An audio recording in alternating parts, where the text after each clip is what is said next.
오늘은 단재강세 4479년, 배달 4355년, 양력 8월 30일, 음력 8월 초나흘, 이 시간은 8월 넷째 주 화요일 새벽 경배 시간입니다. 이번 주에 한배금께서 주신 말씀은 빛빛마다 새 신화라는 말씀입니다. 이 말씀은 분명히 축복의 말씀이지요. 한배금의 빛을 받고 그 빛을 받는 곳곳마다 하느님의 조화와 교화와 치화의 역사가 이루어져 그 신화로서 우리의 삶이 기적과 이적으로 괴로움을 벗어나 즐거움으로 나가게 된다는 말씀, 그 말씀이 빛빛마다 새 신화라는 말씀입니다. 이 축복의 말씀도 우리가 어떠한 상태에 놓여 있느냐에 따라서 이 말씀이 정말 축복으로 다가오고 우리가 이 말씀을 받들면서 기쁨으로 맞이하게 되는 경우가 있는가 하면, 이 말씀을 받들 때 오히려 이 말씀이 부담이 되고 이 말씀이 이상하게 여겨지고 또는 이 말씀이 믿어지지 않는 그런 경우도 있습니다.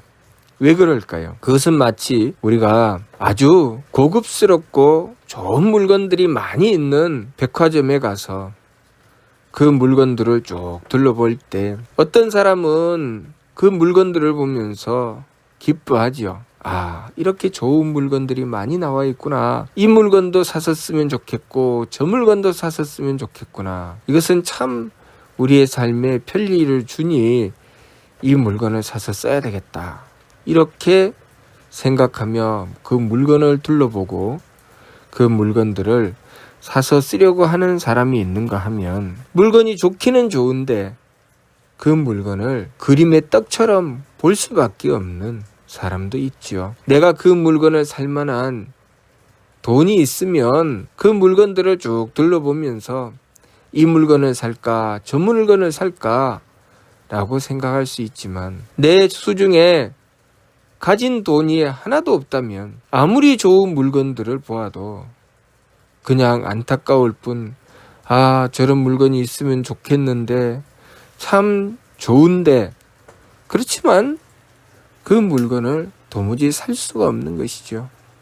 그래서 그냥 그림의 떡이요, 별로 흥미가 없게 되는 것입니다. 우리가 한배금께서 빛빛마다 새 신화라는 말씀을 베풀어 주셔도 우리가 무엇을 가지고 있느냐에 따라서 이 말씀이 축복의 말씀이 되고 기쁨의 말씀이 될 수 있느냐, 아니면 시큰둥하고 별로 나에게는 흥미가 없는 그런 말씀이 될 수 있느냐, 우리의 수준에 따라서 달라지는 것이죠. 우리가 열심히 원도하고 정성을 들이고 세법을 힘써 행하여 갈고 닦고 그렇게 우리의 심성 영대를 밝히고 머리꼴 신부를 공경하는 삶을 추구해 나갔다면, 그래서 내가 쌓아놓은 공적이 있고 착한 마음과 맑은 기운과 후한 몸을 지켜나왔다면, 한배금께서 빛빛마다 새 신화라는 말씀을 주셨을 때, 아, 이제 그동안 내가 수고하고 노력한 것에 대한 결실을 보게 되었구나. 내가 비록 힘들고 어렵게 이 말씀을 지키고 정성을 다해 왔지만 이제는 한배금께서 그 결실을 주신다고 하시는구나. 그렇게 기쁜 마음으로 이 말씀을 받들 수 있습니다. 그러나 그동안 열심히 원도하지도 않았고 수도하지도 않았고 내가 가만히 나 자신을 돌아다보고 살펴보니 나는 착한 마음을 지키고 맑은 기운을 지키고 후한 몸을 지키려고 하는 삶을 추구하지 않고 오로지 내 욕심만을 쫓아서 내 마음대로 살려고 했던 그런 삶을 살아왔다. 그러면 한배금께서 한뱃빛을 베풀어 주시고 하느님의 조화와 교화와 치화의 역사로서 우리의 삶에 그 광명을 드리워 주신다는 말씀 받들 때 그 말씀이 기쁘게 들릴까요? 하느님께서 어둠을 밝혀주시는데 그 어둠을 밝혀주실 때 어둠 속에 숨어서 몰래 엉뚱한 짓 하고 악한 마음을 품고 망령된 생각을 하고 망령된 짓을 하고 살아갔던 사람이 한백음께서 광명을 들이어 세상을 밝혀주시고 하느님의 대역사를 이루어 주신다고 할 때, 아, 이제 나는 죽었구나, 이제 나는 망했구나, 이제 더 이상 어두운 세상에서 살 수 없고 내가 그동안 저질렀던 모든 악함이 이 모든 세상에 환하게 드러날 것이니, 아, 이제 어떻게 하면 좋을까, 이렇게 되는 것이죠. 우리가 한백음을 모시고 한백음의 광명을 받들며 이제 한백음께서 조화와 교화와 치화의 대역사로서 빛빛마다 새 신화를 이루어 주신다. 하느님께서 이제 우리를 건져주시고 이 세상을 주관하고 다스려 주신다 하실 때, 우리가 그러한 한백음을 모시면서 내가 그동안에 무슨 짓을 했는지 그것을 확인받을 수 있게 되는 것이죠. 내가 그동안 한백음을 지극하게 모시고 진심을 다했으며 착한 마음으로 바른 길을 추구해 나갔다면, 이 말씀을 받들면 당연히 기쁩니다. 아, 이제 한백음께서 나를 구해주시는구나, 이제 우리의 삶은 살았구나, 이제 괴로움을 벗어나 즐거움으로 나아갈 수 있겠구나, 그런 생각을 하고 그 기쁜 마음을 주체할 수 없을 정도로 희망과 기쁨으로 부풀게 되는 것이죠. 그러나 우리가 열심히 수도하고 갈고 닦지 않았고 열심히 원도하지 않았고 열심히 정성 들이지 않았을 때 우리는 그 말씀이 우리에게 가슴에 와 닿지 않습니다. 그리고 그 말씀은 우리에게 큰 의미가 없게 되지요.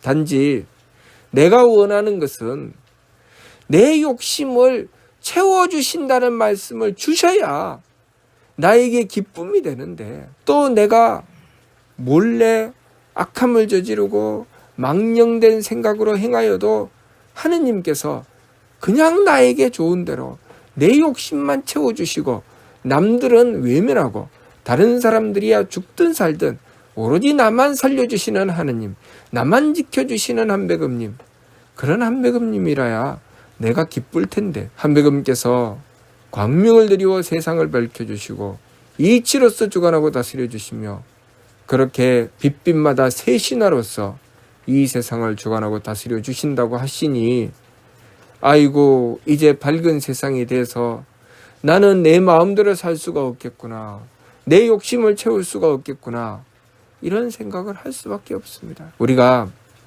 어떤 삶을 살아가는가, 힘들고 어려워도 한백음을 모시고 도리를 지키는 삶을 추구해 나가는가, 힘들고 어려워도 마음의 착함, 기운의 맑음, 몸의 후함을 지켜나가며 오로지 한백음을 모시고서 한백음의 뜻을 받들어 사람 구실하는 삶, 내 삶의 참 가치를 발휘하는 삶을 추구해 나가는가, 그렇게 하지 않고 내 욕심대로 살아가기 위해서 온갖 망령된 생각과 망령된 짓을 행해 나가는가, 거기에 따라서 한백음께서 우리를 만나주시고 우리를 주관하여 다스려 주시고 우리에게 하나님의 은덕을 베풀어 주실 때 그것이 기쁨이 될 수도 있고 괴로움이 될 수도 있다는 것입니다. 그렇기 때문에 사특하고 망령된 이는 하느님을 모실 수가 없는 것입니다. 하느님이신 한백음께서는 항상 바르고 공명정대하며 착함을 행하고 도리를 지키고 정성을 다한 이에게 그 복을 내려주시는데, 사특하고 망령된 자는 착하지도 않고 바른 도리를 지키지도 않고 정성도 들이지 않으며 어찌하면 내 이익만을 얻을 수 있을까, 어찌하면 내 욕심만 채울 수 있을까 하니 하느님을 모시겠습니까? 오히려 마귀를 구하겠지요. 누가 나를 도와줄 수 있을까? 어떤 귀신이 나를 도와서 내 욕심을 채워줄 수 있을까? 그래서 내가 돈을 벌게 해주는 신이 어떤 신인가? 내 욕심을 채워주는 신이 어떤 신인가? 나의 본능, 나의 음흉하고 음탕한 그런 욕심을 채워줄 수 있는 신이 어떤 신인가? 그래서 색신도 부르고, 그래서 온갖 잡기를 부리는 그런 신도 부르고 온갖 잡신들을 다 불러다 놓고 그 잡신들이 내 욕심을 채워줬으면 하는 망령된 짓거리를 하게 되는 것입니다. 그러한 자에게 하느님을 모시러 가면 그 자는 손사리를 치면서 외면하고 꽁지를 빼고 도망가게 될 것입니다. 왜냐하면 자신이 행하였던 것, 자신이 가졌던 마음 때문에 결국 하느님을 만나는 순간 재앙을 받을 것은 뻔하기 때문입니다. 우리가 우리의 삶을 살아가면서 하느님을 모실 수 있는 사람이 되어야 합니다. 하느님을 모시는 자격을 갖출 수 있는 사람이 되어야 되죠. 그것이 사람 굿이라는 것이고 그것이 사람으로서의 가치를 발휘하는 것입니다. 왜 사람을 만물의 영장이라고 하셨는가? 그것은 사람이라는 존재는 하느님을 모시기 때문입니다.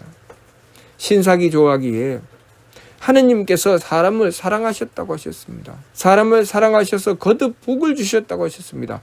왜 사랑하시고 거듭 복을 주셨다고 하셨는가? 양선무의, 착하여서 거짓이 없더라. 착하여서 거짓이 없기 때문에 하느님께서 사랑하셨다고 했습니다. 우리가 사람으로서 하느님을 모신다고 하는 것은 그만큼 착한 것이고 그만큼 정직한 것이고 그만큼 바른 것을 추구해 나간다는 것입니다. 일찍이 한백음께서 이 세상에 오심은 하느님으로서 우리 사람의 본을 보여주시기 위한 것이었습니다. 사람이라고 하는 존재는 하느님을 모시는 존재라. 하느님을 모시고 하느님의 덕을 받들고 하느님의 지혜를 받들고 하느님의 힘을 받드는 존재다. 그렇기 때문에 그 마음은 착해야 하고 그 기운은 맑아야 하고 그 몸은 구해야 한다 라고 가르치셨습니다. 그리고 본을 보여주시고 그 뜻을 가지고 나라를 세우셨으니 그 나라가 바로 배달나라인 것입니다. 우리는 한백음을 모시고 한백음을 본받아 살아가게 되니 우리의 삶은 항상 착한 마음, 맑은 기운, 후한 몸을 지켜나가야 되는 것이죠. 우리가 그렇게 한백음을 모시고 한백음의 뜻을 받들어 살아나갔을 때 한백음께서 빛빛마다 새시나라는 말씀 베풀어 주실 때 우리는 기쁘지 않을 수가 없습니다. 홍암대종사께서 일부삼인 거듭은 빛빛마다 새시나 단천의 병을 빌 때 40일인 곧소성 청어의 비를 빌 때 절식한 5일 두고 왕청화룡 밀상골 종종영엄 다신명이라고 하셨습니다. 홍암대종사께서 그만큼 한백음을 향한 믿음을 세우시고 그만큼 정성을 들이셨기 때문에 그것이 홍암대종사께는 기쁨이 되는 것입니다.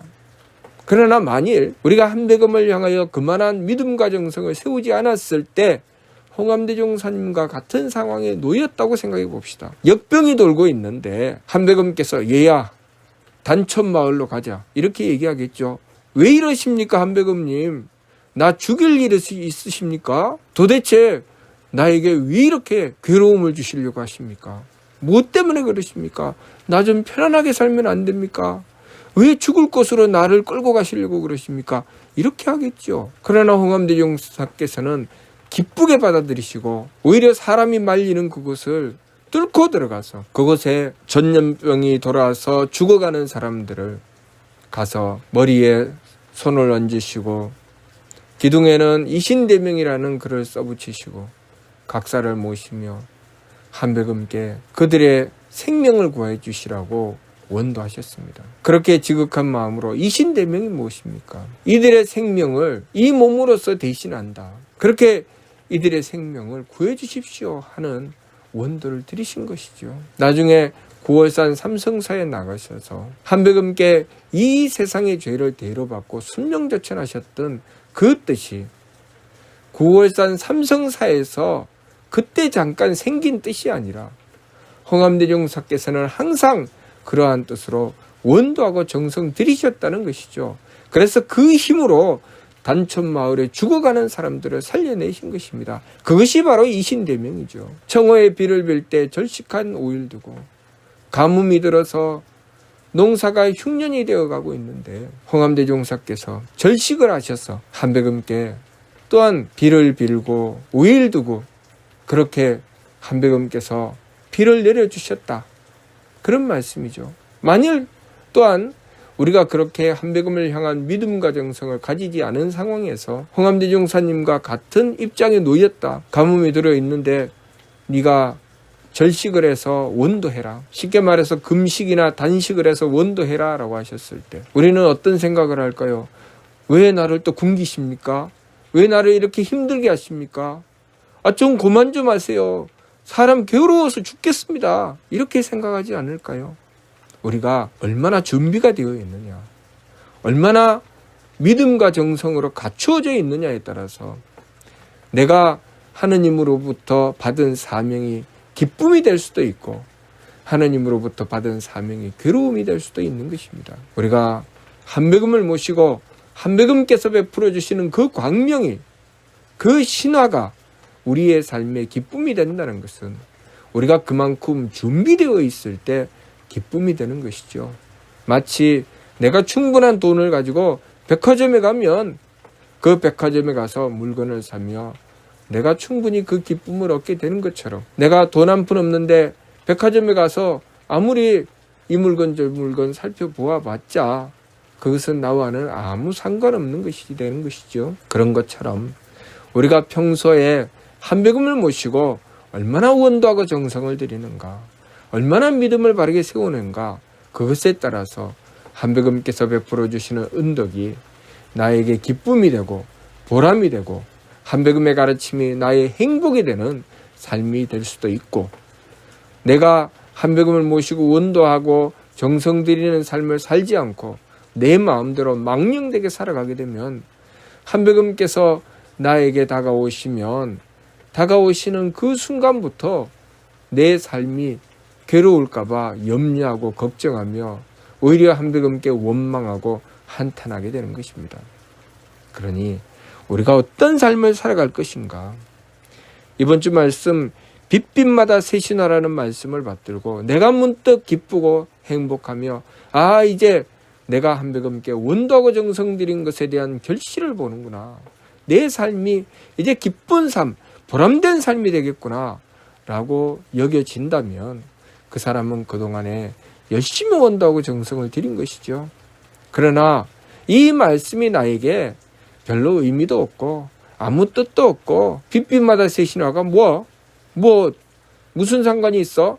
이런 생각이 든다면 내가 그동안 한백음을 향하여 열심히 원도하지 않았구나, 정성 들이지 않았구나, 공부하지 않았구나 라는 것을 스스로 깨닫고 힘써 돌이켜야 할 것입니다. 이번 주 말씀 빛빛마다 새 신화는 개인으로서도 그 개인의 삶을 구원해 주시는 말씀이고, 가정으로서도 그 가정을 구원하여 경사로 인도해 주시는 말씀이며, 이 세상을 구원하시는 한백음의 뜻을 분명히 밝혀주신 말씀입니다. 그러니 우리가 이 말씀을 받들고 항상 한백음을 향한 믿음과 정성을 놓치지 않아서 한백음께서 베풀어 주시는 빛빛마다 새 신화의 역사가 이루어질 수 있도록 우리가 지극한 원도와 정성 놓치지 말아야 하겠습니다. 무슨 뜻인지 이해가 됩니까? 마치도록 하겠습니다.